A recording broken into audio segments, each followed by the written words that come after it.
Di sini gunung, di sana gunung. Tengah-tengah ada istana raja. Teman-teman pemilih ada yang bingung kerja Kesbangpol terkait apa saja.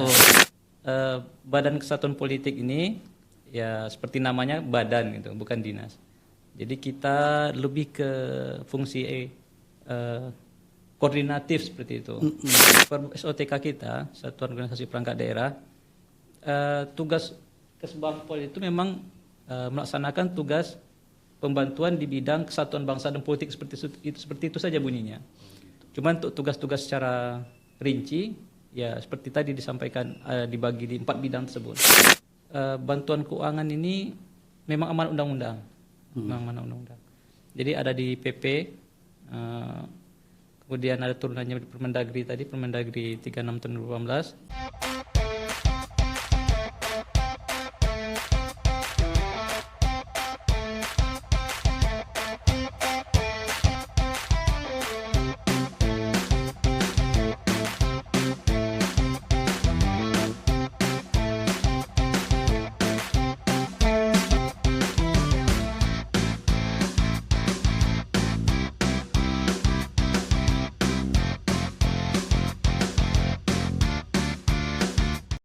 Assalamualaikum warahmatullahi wabarakatuh. Waalaikumsalam warahmatullahi wabarakatuh. Halo semua, selamat datang kembali di podcast KPU Kabupaten Indragiri Hulu dalam podcast Obras, obrolan seputar demokrasi episode 5. Pada kesempatan hari ini kita kedatangan tamu narasumber kita itu dari Kesbangpol Kabupaten Indragiri Hulu dengan judul Peran Kesbangpol dalam Pembinaan Partai Politik di Daerah. Nah, sebelum kita mulai, Pak Beni, ini mungkin kita perkenalan diri dulu. Perkenalkan, kami host pada podcast episode 5 ini. Nama saya Fitra Rufi sebagai host. Dan mungkin dengan narasumber, saya minta Bapak juga memperkenalkan diri dulu, Pak. Ya, Bismillah. Halo semuanya, perkenalkan kami Beni Suganda. Saat ini menjabat sebagai Kabid Politik Dalam Negeri di Kesbangpol Kabupaten Indragiri Hulu. Ya, selamat datang Pak di podcast episode kelima. Ya, terima kasih. Nah, sebelum kita mulai ke tema kita Pak, mungkin kami akan menyampaikan pengantar dulu terkait dengan stakeholder atau pihak terkait dalam pelaksanaan penyelenggaraan pemilu dan pilkada, bahwa ada beberapa unsur-unsur yang mendukung dalam pelaksanaan penyelenggaraan pemilu maupun pilkada, yaitu dimulai dari Forkompinda, Forum Komunikasi Pemerintah Daerah, dan OPD, organisasi perangkat daerah seperti tata pemerintahan sebagai leading sektor koordinasi, maupun nanti ada dari Dukcapil, bagian kependudukan dan data pemilih. Dan terkait dengan TNI Polri juga salah pihak yang terkait selalu kita undang dalam pengamanan, stakeholder dari sesama penyelenggara mitra kami yaitu dari Bawaslu sebagai pengawasan. Nah, Bapak sebagai narasumber saat ini Kesbangpol yang menurut kami mitra strategis yaitu koordinasi dan kolaboratif dalam bekerjasama terkait dengan stabilitas politik di daerah. Nah, berkaitan ini ada beberapa stakeholder tadi, mungkin kami mau mendalam lagi kepada Bapak narasumber nih. Jadi kita sebagai teman-teman pemilih maupun audiens kita nih mau lebih tahu banyak nih Pak narasumber kita pada hari ini kan. Siapa sosok Pak Beni Suganda ini kayak gitu.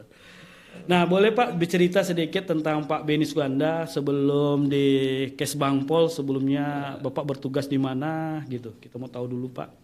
Oke, mulainya dari mana ini ya? Bismillah. Kami hari ini sebagai Kabid Politik Dalam Negeri di Kesbangpol dilantik oleh Bupati Indragiri Hulu 26 Juni kemarin. Jadi masih baru ini. Oh, baru. Pak Fitra ya. Iya. Sebelumnya kami menjabat di Kepegawaian Umum di Dinas Perhubungan Kabupaten Indragiri Hulu. Ya, cukup lama, 6 tahun di sana. Sebelumnya lagi kami pernah di bagian hukum Setda, 2 tahun di sana. Dan sebelumnya kami dari CPNS sampai pengangkatan PNS perdana itu di Sekretariat DPRD.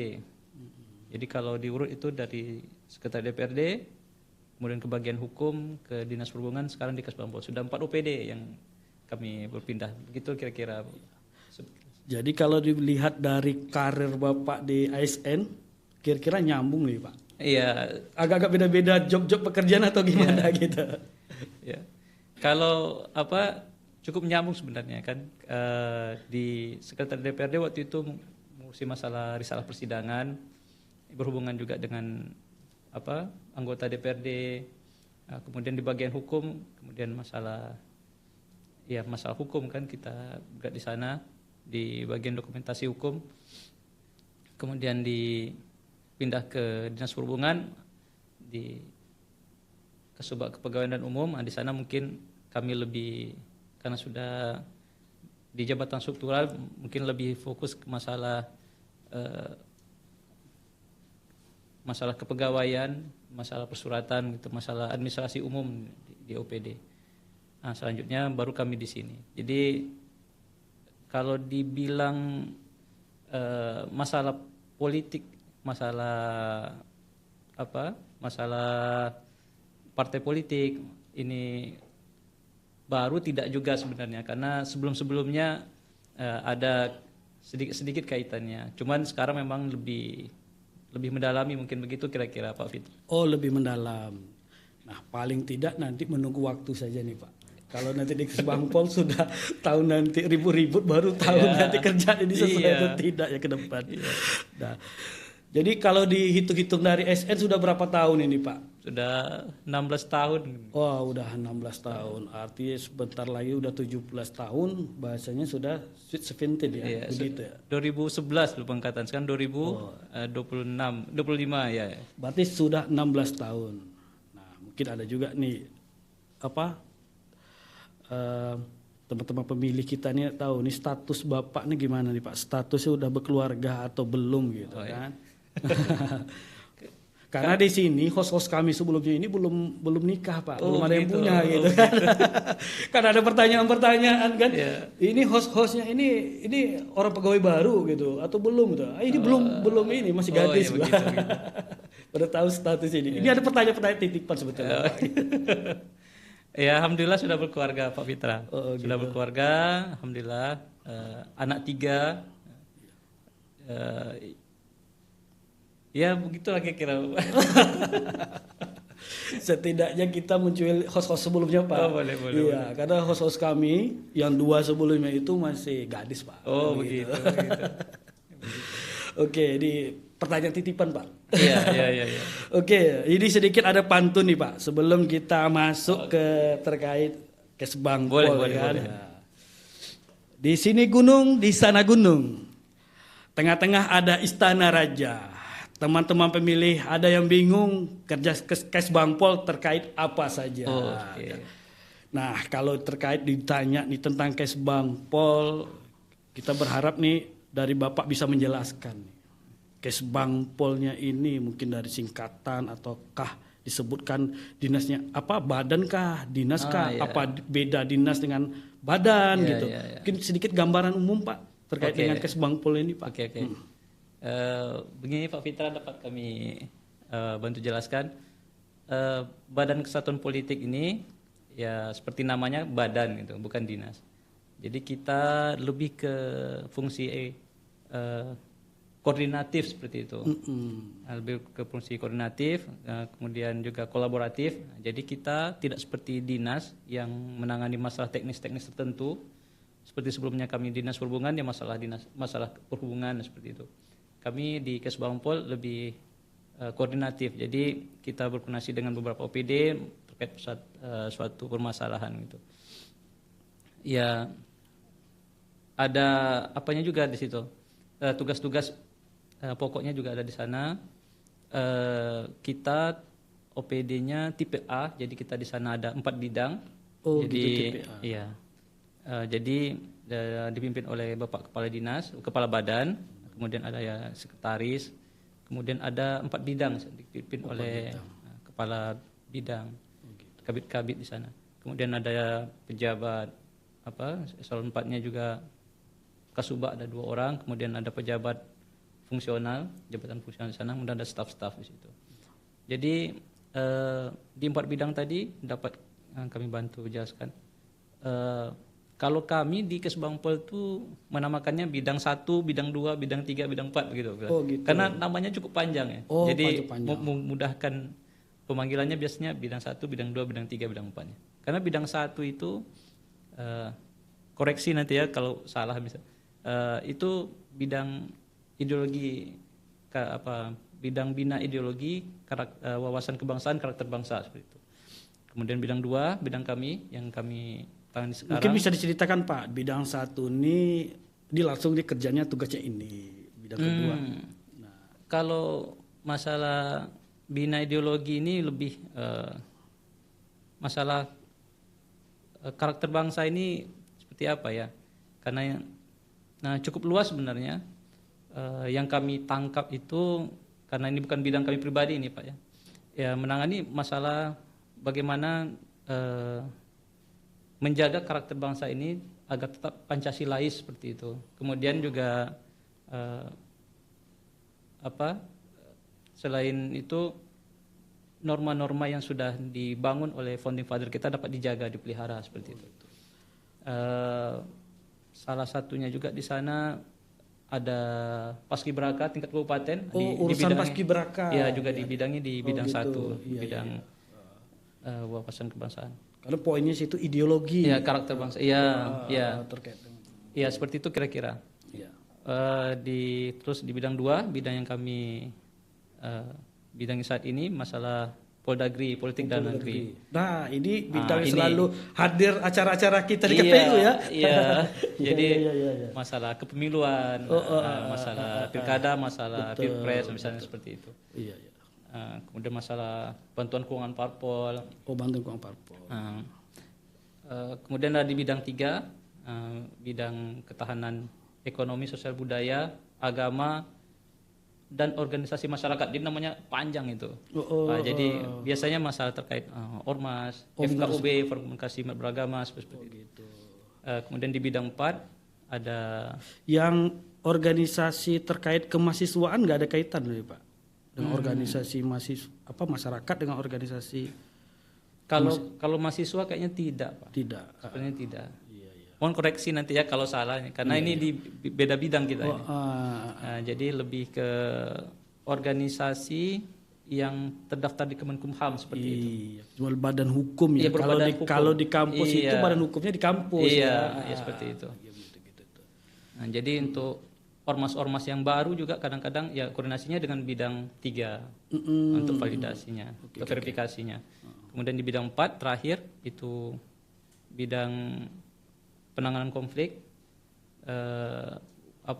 kewaspadaan nasional dan penanganan konflik. Di situ biasanya early learning system di situ. Kewaspadaan dini kalau ada permasalahan-permasalahan terkait konflik-konflik di Kabupaten Daerah Hulu, biasanya di bidang itu yang bergerak. Misalnya ada demo, ada dan dapat kami sampaikan juga di bidang 4 itu kita ada intelnya juga. Jadi di Kabupaten Daerah Hulu ini yang ada intel sepertinya di Kesbangpol gitu. Jadi memang ada sekolah intelijennya gitu. Jadi ada sekolahnya.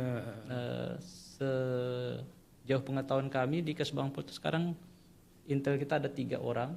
Kemudian yang sudah pensiun ada 2 orang, tapi masih bantu-bantu juga di kita. Mungkin bidang itu bisa jadi kerjasamanya seperti dengan kepolisian, dengan TNI, Polri, kemudian dengan BIN, Badan Intelijen. Contohnya seperti akhir Agustus kemarin, itu kan eskalasi di tingkat nasional kan cukup tinggi itu. Ada demo, ada penjarahan di rumah anggota dewan. Gitu. Kita di Indragiri dulu kan sedikit lebih adem itu, lebih tenang. Jadi di balik layar itu ada dari TNI, Polri, BIN. Di situ juga ada peran Kesbangpol di situ yang bahu-membahu sama-sama bagaimana menciptakan kondusivitas di kabupaten sehingga anarkis itu nggak ada kita. Kalau nggak salah kita nggak ada anarkis. Gitu. Jadi mahasiswa-mahasiswa yang demo segala macam itu kita malah fasilitasi agar bisa bertemu dengan dewan untuk bisa diskusi begitu. Betul. Oh, Jadi gitu ya. tidak perlu bakar ban, tidak perlu demo gitu. Jadi Sehingga aspirasinya bisa Jadi tetap kita angkat. sampai urusan itu Pak ya. Sampai urusan begitu. Nah, jadi kalau Kesbangpol secara lembaga, jadi kan bidang Bapak di Poldagri, Iya. tadi ada bidang yang konflik tadi. Kalau Iya. terkait dengan partai politik ada konflik, berarti ada kolaborasi antara bidang 2 dengan bidang 4 nanti ya Pak. Ya kalau partai politik konflik kita lihat case-nya mungkin Pak Fitra. Kalau itu konflik internal partai, ya kita mungkin tidak bisa bergerak terlalu jauh gitu. Karena masing-masing partai kan tentu ada mekanisme ADRT sendiri bagaimana menyelesaikan konflik di internalnya, entah melalui mahkamah partai dan lain-lain gitu. Betul. Nah, jadi sejauh kita mungkin diminta untuk dimediasi segala macam, ya kita siap-siap saja. Tapi kalau untuk menyelesaikan masalah internal partai, mungkin masing-masing partai mungkin punya mekanisme sendiri-sendiri seperti itu. Jadi seperti itu. Nah, itu baru kita bicara masalah bidang per bidang di Kesbangpol ya. Iya. Nah, kita nanti kan kita mau tahu juga nih Pak, struktur yang selain di internal di Kesbangpol kan, ternyata ada juga mungkin ada hierarkinya lagi nih Pak di Kesbangpol. Apakah di pusat atau di bawah? Mungkin boleh diceritakan nih Pak terkait dengan hierarki di Kesbangpol. Kalau kita di kabupaten ada Kesbangpol Kabupaten Dagi Hulu. Kalau di provinsi ada Kesbangpol provinsi. Kalau di pusat ya mungkin cantolannya kemana? Ya, mungkin ke Kementerian Hukum dan HAM, Mendagri seperti itu. Oh gitu ya. Kalau ke bawah ya biasanya kalau ada masalah kepemiluan seperti itu kita koordinasi juga dengan kecamatan dengan desa. Oh, kecamatan di desa. Iya. Saya ingat dulu tuh Pak sebelum di KPU kan. Saya kan dulu sebelumnya kan panwaslu kecamatan gitu. Saya lihat kan di kecamatan itu bagian kasih transtip itu buat laporan laporan dilapor ke Kesbangpol. Mungkin ada juga koordinasi seperti itu Pak ya, sampai ke desa-desa ya.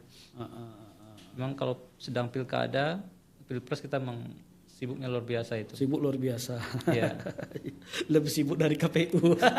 Sama sibuknya mungkin. Jadi kalau cerita KPU dan Kesbangpol, ini hebat Kesbangpol lagi Pak. Iya. Kalau kami penyelenggaraan pemilu itu, kalau ada caleg-caleg maupun partai politik atau bos kami lah di atas mencatat minta data-data hasil perolehan suara kami tidak bisa.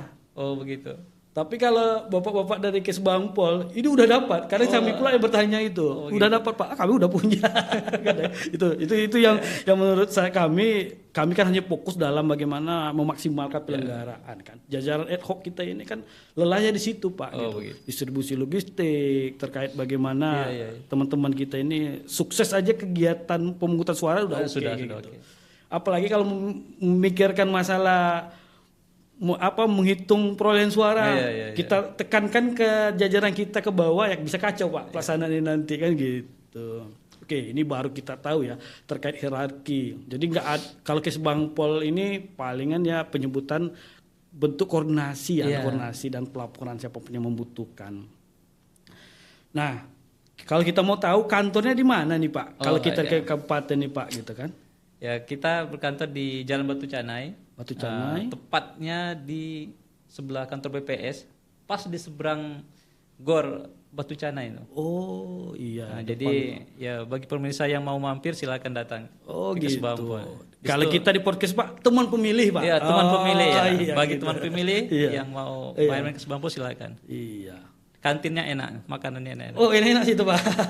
Jadi kalau misalkan kita masyarakat mau ke Inhupak lewat di situ bisa tahu Pak, dekat-dekat situ ya. Iya, dekat-dekat situ. Iya, oke. Nah, kalau secara tadi kita bicara struktur bidang. Terakhir kita mau tahu juga nih nanti ini terkait dengan tugas atau wewenang dari Kesbangpol secara kelembagaan nih Pak.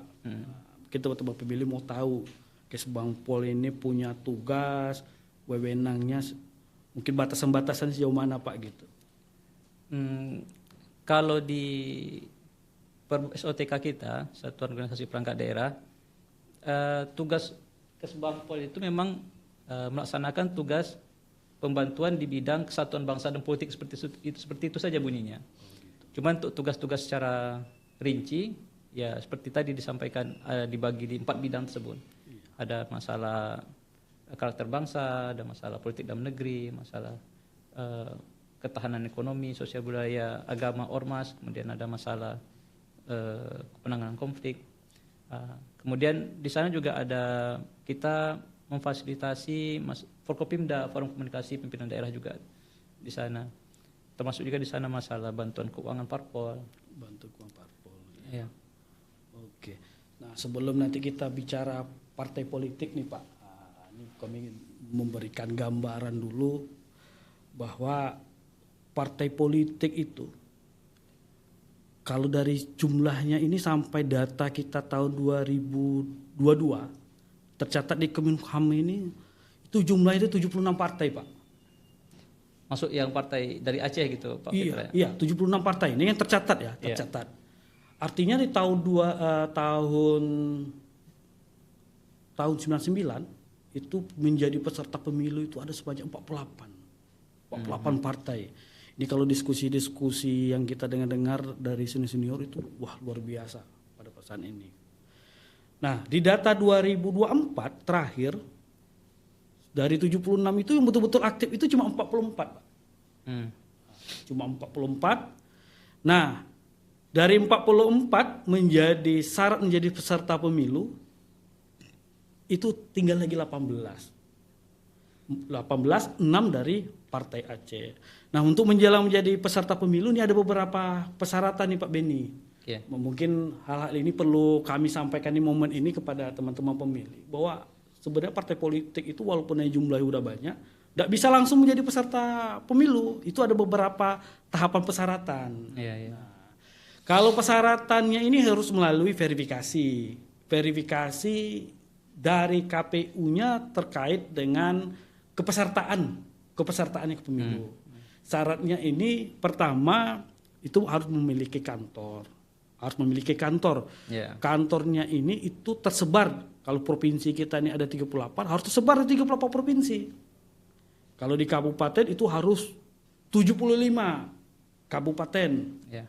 Kalau di kecamatan itu harus ada 50. Dan selanjutnya harus ada keterwakilan 30%. Untuk perempuan. Perempuan. Nah, mungkin hal-hal seperti ini terkait dengan persyaratan. Apakah ini ada juga di Kesbangpol terkait dengan pertama rekomendasi atau verifikasi terkait dengan kepesertaan partai politik nih Pak? Diminta ada nggak Pak seperti itu kalau di Kesbangpol? Kalau kami di Kesbangpol sependek pengetahuan kami tidak ada Pak sampai ke verifikasi partai politik itu. Mungkin itu ranahnya KPU mungkin. Ya, gitu. Jadi kami di Kesbangpol tidak sampai sejauh itu kewenangannya. Oh, enggak sejauh itu. Enggak sejauh itu kewenangannya. Iya. Berarti yang saya ceritakan ini aturan yang diregulasikan pada saat partai politik diserahkan kepada kewenangannya pada KPU ya. Jadi seperti itu. Baik Pak Beni, ini saya tidak dapat memberikan gambaran kepada teman-teman pemilih. Kalau sekarang ini kan banyak gambar-gambar bendera-bendera partai politik gitu kan. Yeah. Banyak tokoh-tokoh negarawan menggambarkan nih pindah partai baru lagi. Yeah. Dihitung-hitung banyak partai. Ternyata nggak semudah itu menjadi peserta pemilu. Seperti itu. Nah, selanjutnya mungkin terkait partai politik kita kembali kepada Kesbangpol. Oke. Jadi kalau Kesbangpol berbicara dengan partai politik, bentuk-bentuk koordinasinya seperti apa Pak? Kita koordinasinya cukup intens dengan partai politik yang ada di Kabupaten Daerah Hulu. Misalnya kita melakukan sosialisasi, melakukan pembinaan ke partai politik, kemudian kita juga ada pendidikan politik untuk partai politik juga ada. Jadi misalnya seperti koordinasi juga. Kalau koordinasi itu kita biasanya dengan partai politik itu kalau ada aturan-aturan baru terkait kepemiluan biasanya kita share. Sebenarnya kadang kita ada grup WA juga untuk komunikasi seperti itu. Ada. Ya. Dan sampai saat ini masih aktif. Jadi masalah-masalah pemiluan biasanya kita share di sana, bisa kadang-kadang kita diskusi di sana. Kemudian ada juga ini salah satu parpol kemarin terjadi dualisme. Dualisme Ya. kepengurusan ya. Kepengurusan di PC di sini tingkat PC. kabupaten. Nah, kita nggak usah sebut mereknya gitu. Oh gitu. Melanggar apa? Kode kode jurnalistik. Ya. Jadi ada dualisme di sini. Jadi kita salah satu bentuk koordinasi kita memang kita kejar yang resah itu yang mana. Jadi kita sampai ke DPW kita koordinasi untuk memastikan partai ini kepengurusannya yang sah itu yang mana seperti itu. Gitu. Kemudian kita juga ada sosialisasi. Jadi memastikan dokumen sahnya ini melihat dokumennya juga sampai memastikan memverifikasi ke DPW, mendatangi DPW, ya. Iya, mendatangi kita. Mendatangi ke mungkin DPW. dituangkan dalam bentuk Iya. berita acara atau gimana, Pak?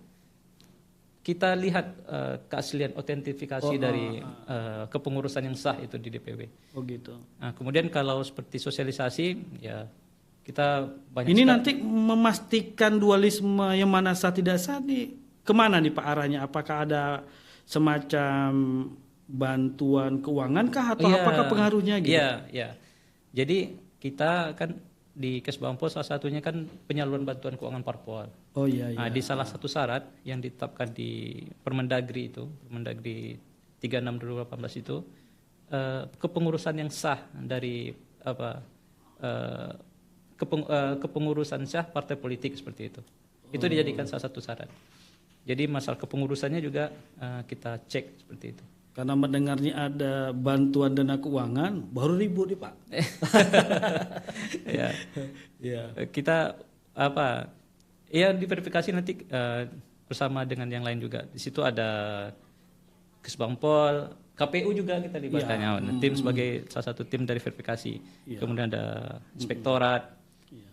ada bagian hukum, kemudian ada PPKAD. Iya. Nah, kemudian kita ada juga melakukan sosialisasi dengan partai politik.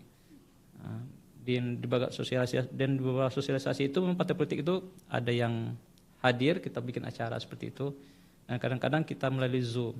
Nah, kalau kita Zoom biasanya kita kasih linknya dan kita ikut juga di situ. Oh gitu. Ya, apalagi sekarang kan Pak Fitra kan dengan keterbatasan anggaran kita Iya. coba bermanuver berkreativitas, jangan karena anggaran ini kegiatan kita nggak jalan gitu. Jadi Salah satunya solusinya Zoom itu. Iya. Zoom. Kalau partai politik antusias deh Pak, Iya. karena nih menerima nanti ada bantuan keuangan semangat Iya. ikut kan. Nah, kemudian ada kita pembinaan partai politik juga. Pembina partai politik. Salah satu pembinaan itu tadi kita penyaluran bantuan keuangan partai politik. Oh gitu. Nah, kemudian kita selain pembinaan kita juga banyak melakukan interaksi dengan partai politik seperti itu. Tadi kayak menyinggung terkait dengan bantuan keuangan partai politik nih Pak. Iya. Kira-kira kita mau tahu nih kan, bantuan keuangan partai politik ini itu sumber dananya dari mana gitu kan? Bagaimana? Apakah pengajuan kah Iya. atau gimana kah? Ada aturan tersendiri Pak gitu terkait Iya. dengan bantuan keuangan tadi. Mungkin boleh digambarkan sedikit, Iya. Beni? Begini Pak Fitra, bisa kami bantu jelaskan. Bantuan keuangan ini memang amanat undang-undang, memang amanat undang-undang. Jadi ada di PP, kemudian ada turunannya di Permendagri tadi, Permendagri 36/2018. Memang disebutkan di situ partai politik itu berhak mendapatkan bantuan keuangan.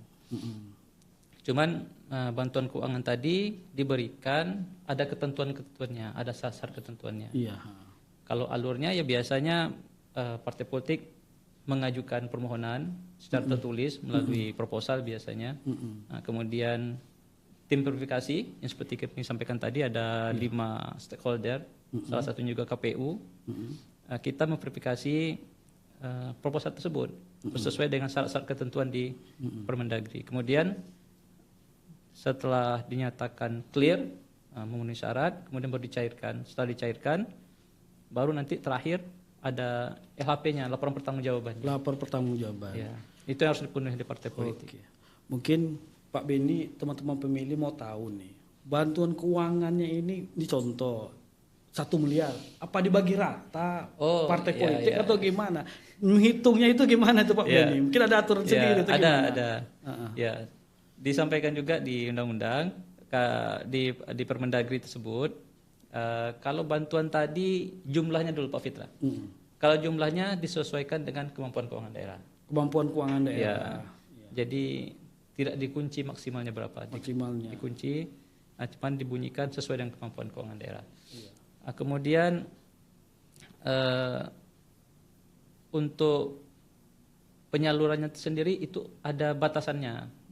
Bantuan keuangan tadi 60% untuk pendidikan politik, 40% untuk operasional kesekretariatan. Operasional kesekretariatan parpol seperti itu. Iya. Nah, jadi parpol tidak bisa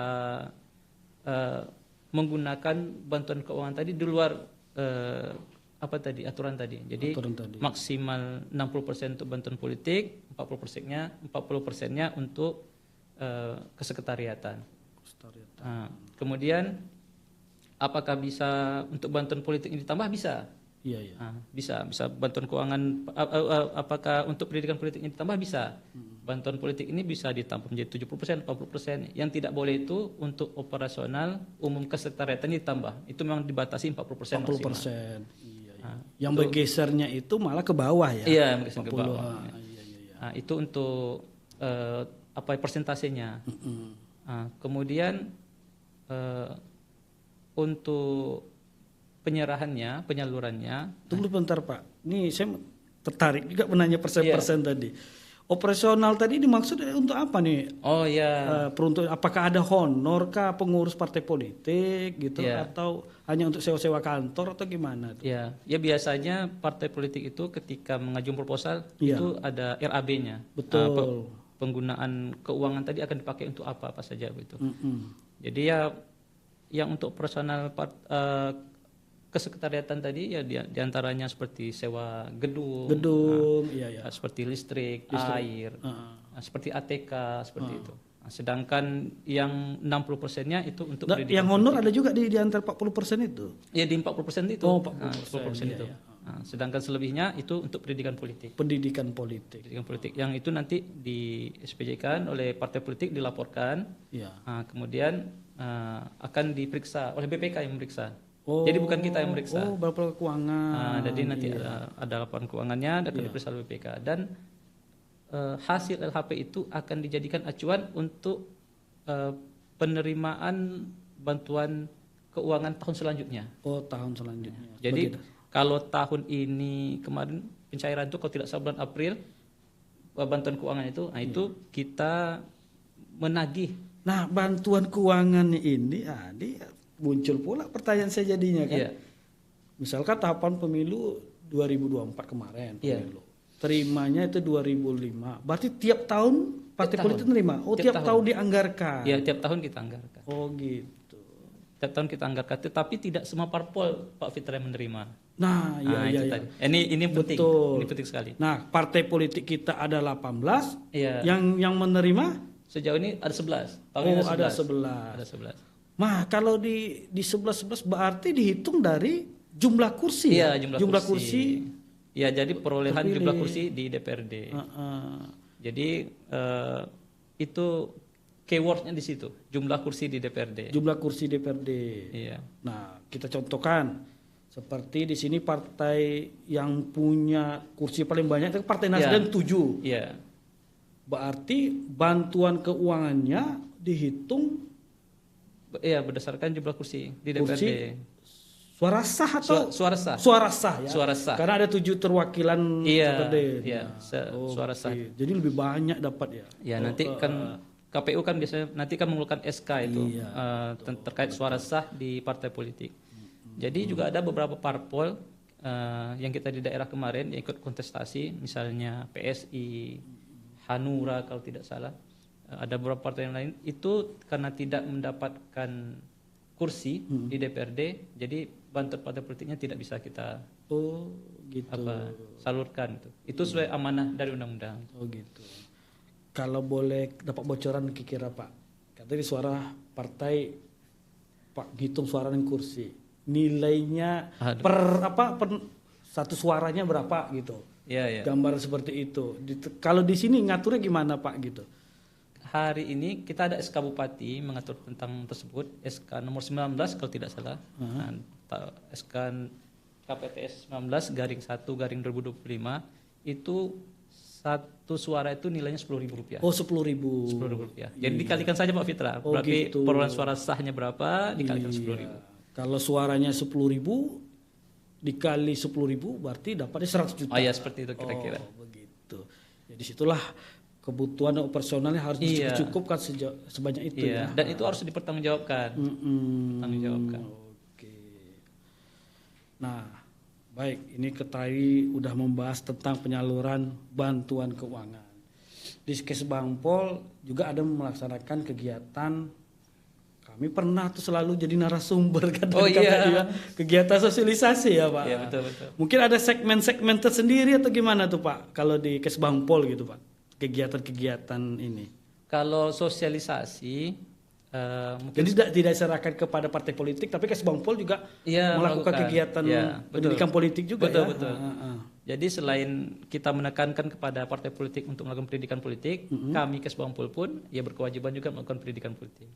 Salah satu bentuknya itu seperti sosialisasi. Sosialisasi. Jadi bisa kami sampaikan misalnya di Prode 2023-2024 itu kita mungkin paling banyak mungkin melakukan sosialisasi karena itu karena ada tahapan pilkada di sana. Iya. Jadi kita melakukan sosialisasi ke pemilih pemula biasanya kita ke sekolah. Kemudian pemilih muda, biasanya kita datang ke kampus-kampus, kemudian kita juga sosialisasi ke tokoh masyarakat, tokoh agama, lintas sektoral lah seperti itu, lapisan masyarakat. Kemudian ada pemilih perempuan juga. Oh, ada perempuan. Nah, jadi harapannya tingkat partisipannya meningkat. Iya. Nah, dan insya Allah masyarakat kita sekarang juga lebih cerdas dalam memilih, gitu. Baik memilih partainya maupun calegnya. Dan juga termasuk stabilitas politik Iya, juga di daerah iya, ya itu Pak penting, ya. yang paling penting kita menjaga stabilitas. Betul. Oke, gitu ya, betul. Nah, kemudian selain sosialisasi itu yang langsung, kita juga ada sosialisasi tidak langsung. Misalnya kita menyebarkan baliho, spanduk, banner-banner. Biasanya kita titipkan di 14 kecamatan Pak Fitra. Oh, gitu. Biasanya himbauan agar masyarakat untuk mengecek DPT-nya. DPT. Yang kedua, himbauan agar masyarakat datang ke TPS pas hari H Betul. pemilihan. Beragam juga sosialisasi, ada Iya. langsung, ada juga tidak Ada langsung. juga tidak langsung. Kalau tidak langsung nih tidak hadir, bisa dia membaca. Iya, seperti itu. Himbauan Iya. di jalan-jalan. Oke. Nah, ini kita udah masuk di tahap terakhir nih Pak. Oke. Di kalau tadi gurus-gurus partai politik, mungkin Bapak punya kendala atau hambatan kira-kira mau disampaikan supaya teman-teman dari partai politik nih tahu nih Pak, besok perbaikannya ke depan gimana kan gitu. Ya, hambatan-hambatan yang kita dari Kesbangpol alami ada beragam sebenarnya, ada beberapa. Mungkin yang bisa kita share itu seperti contohnya dalam pemberian bantuan keuangan partai politik. Jadi dalam pemberian bantuan keuangan itu mungkin KPU dalam hal ini kan sebagai tim verifikasi juga mungkin merasakan. Jadi ketika kita meminta proposal tadi kan proposalnya lambat datang. Betul. Setelah proposalnya datang, tim verifikasi bekerja. Nah, nanti setelah diverifikasi misalnya ada kekurangan-kekurangan, kita minta perbaikan. Iya. Perbaikannya lambat kadang. Oh, gitu. Ini mohon maaf nih partai politik ini seperti ini koreksi kita bersama seperti itu. Jadi kadang-kadang perbaikannya terlambat. Nah, jadi sehingga juga memperlambat untuk pencairan bantuan keuangan. Iya. Nah, kemudian kita juga dalam pencairannya tadi juga tidak berdiri sendiri karena ada BPK di sana. Nah, jadi semua LHP tadi, laporan tadi kan harus diperiksa. Betul. Oleh BPK. Jadi BPK ini juga punya jadwalnya sendiri dan kita nggak bisa intervensi BPK. Betul. Nah, jadi tolong BPK dipercepat dong untuk Kabupaten Dagiru, nggak bisa. Karena BPK kan luas cakupannya nanti. Dia juga memverifikasi, memeriksa dari kabupaten-kabupaten yang lain juga gitu. Betul. Jadi kita kemarin niat awalnya kalau bisa ya semuanya serentak gitu dalam pemberian bantuan keuangan. Tapi dengan berbagai dinamika di lapangan, terpaksa kita mengambil langkah bagi parpol yang duluan melengkapi, mungkin lebih duluan juga dicairkan bantuan keuangannya. Bagi yang terlambat, ya juga terlambat dalam pencairan bantuan keuangannya. Begitu Pak Vito. Nah, kadang ada juga gini Pak, terkait kalau masalah di kami ini, kalau partai politik petugas penghubungnya. Oh iya, itu juga. Ada tak kalau Iya. di sana petugas penghubungnya yang datang hari ini beda, besok beda, Iya, bisa, pemahaman bisa. beda. Jadi kadang nggak nyampe informasi Iya, itu. betul, betul. Suatu kendala juga nggak di? Iya, iya. Itu sangat berpengaruh juga tuh komunikasi kita kan. Iya. Jadi kita sama LO itu penghubung dari parpol. Nah, kadang tahun ini si A, tahun depan ganti si B, tahun depan lagi misalnya ganti lagi misalnya. Atau begini, kita melakukan BIMTEK, nah, misalnya terkait bantuan keuangan partai politik. Jadi sana kan kita jelaskan nih aturannya ini, persyaratannya ini. Nanti ketika sebagian parpol itu yang datang, mohon maaf ini kadang yang datang itu tidak bisa nanti menginformasikan lebih lanjut kepada partainya seperti itu. Jadi kami menghimbau juga partai politik ketika ada sosialisasi, BIMTEK seperti itu, betul-betul yang berkompeten yang datang. Jadi bisa harapan kita kan yang datang itu mewakili partai politik, dia bisa kemudian menjelaskan kembali kepada struktur perpartaiannya seperti apa. Karena salah satu kita menemukan banyaknya kekurangan di dalam verifikasi itu tadi. Mungkin ada miss-nya di situ. Betul, iya. Nah, kemudian di sosialisasi, mohon maaf, kadang ada partai yang terlambat datang ketika sosialisasi. Nah, bahkan ada satu partai yang tidak datang juga ada. Nah, padahal ini kan penting. Kadang-kadang kita dalam sosialisasi itu masalah aturan-aturan yang baru. Nah, jadi harapan kita, kami di Kesbangpol, ya partai politik juga bergiat gitu. Bergiat untuk sama-sama kita bagaimana ke depan masalah demokrasi kita ini menjadi lebih baik gitu. Baik, menarik ini Pak. Cuma waktu kita sangat terbatas kan membahas masalah partai politik. Mungkin kita udah sampai di ujung. Oke. Kami dari host terima kasih nih atas kehadiran Bapak. Iya. Nah, sebelum saya tutupnya ada sedikit pantun nih Pak. Boleh. Gitu. Kalau terjumpa anak gadis yang molek, Nah, cakep. cukup dilihat sebentar saja. Narasumber kita korek-korek. Iya. Tak terasa waktu kita sudah di ujung saja. Oke. Sungguh manis buahku ini. Ku ini diminta kepada yang punya. Cakep. Podcast 5 berakhir di sini. Sampai jumpa di episode selanjutnya. Ya teman-teman pemilih, mungkin berakhir dari pertemuan kita pada sore ini. Jangan lupa like, subscribe, komen di YouTube KPU Indragiri Hulu. Saya Fitra Rofi, host pada episode kelima ini. Saya Beni Suganda. Dari Kesbangpol sebagai narasumber Pak. Iya, dari Kesbangpol sebagai narasumber pada hari ini. Oke, terima kasih. Terima kasih. Assalamualaikum warahmatullahi wabarakatuh.